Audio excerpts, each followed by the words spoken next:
how I always said press F5 whenever you guys are going to do these because I'm used to. Okay.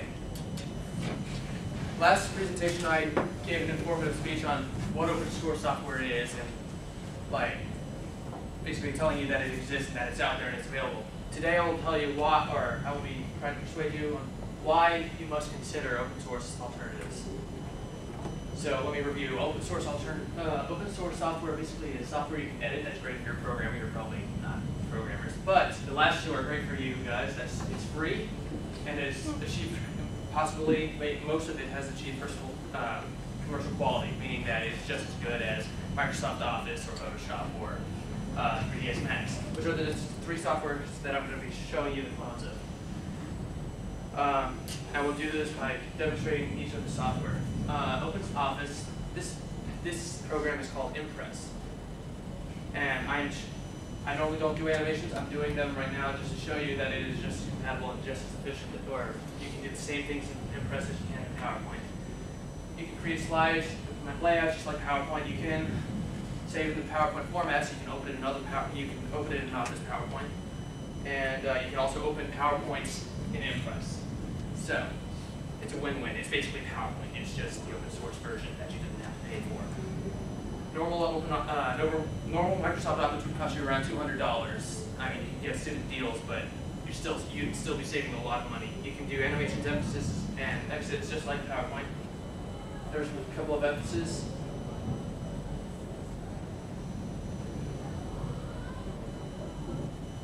A couple of exits.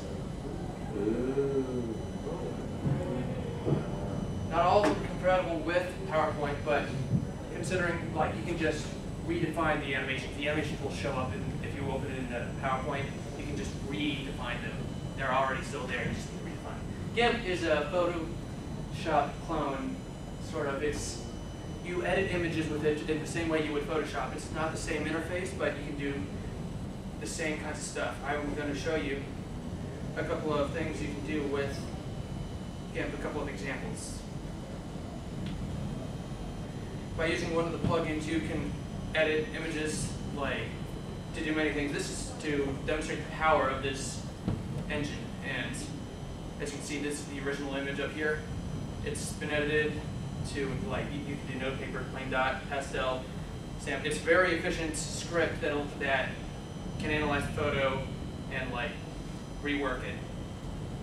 Really good stuff. And you could also do other stuff like that you would in Photoshop. You could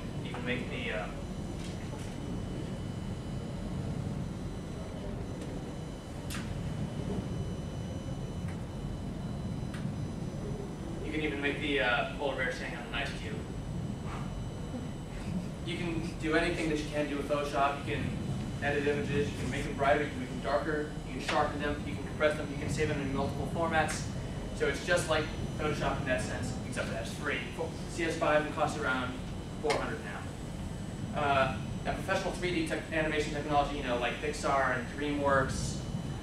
A lot of what you're learning to use if you're in animation is how to use 3ds Max or Render Plus. Both of them cost an arm and a leg. 3ds Max costs over $1,000.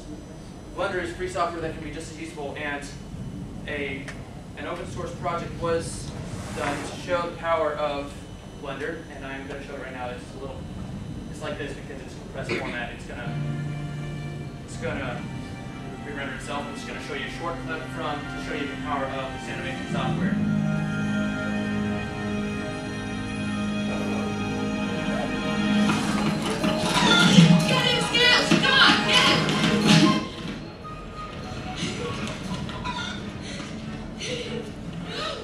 This is detail and texture that is just as maybe close to. I'm not going to say that it's better because I am not qualified to say whether it's better or not, but I think we can all agree that this is very good with rendering and being able to create high video quality. And that was created with free software called Blender. I've demonstrated the power of overlooked open source software. Everything I have shown you is free. It's on the web. Microsoft has been put into panic mode when open source movement started a longer time ago. Here's a quote from one of the Microsoft executives. Recent case studies in the internet provide very dramatic evidence that commercial quality can be achieved, exceeded by OSS projects, open source software. He also states that it poses a problem for when they are, like, it poses a threat to them as far as other people buying software or getting software that is not Microsoft products, or programmers choosing to go into third-party companies and not program for Microsoft. This was back in 1999.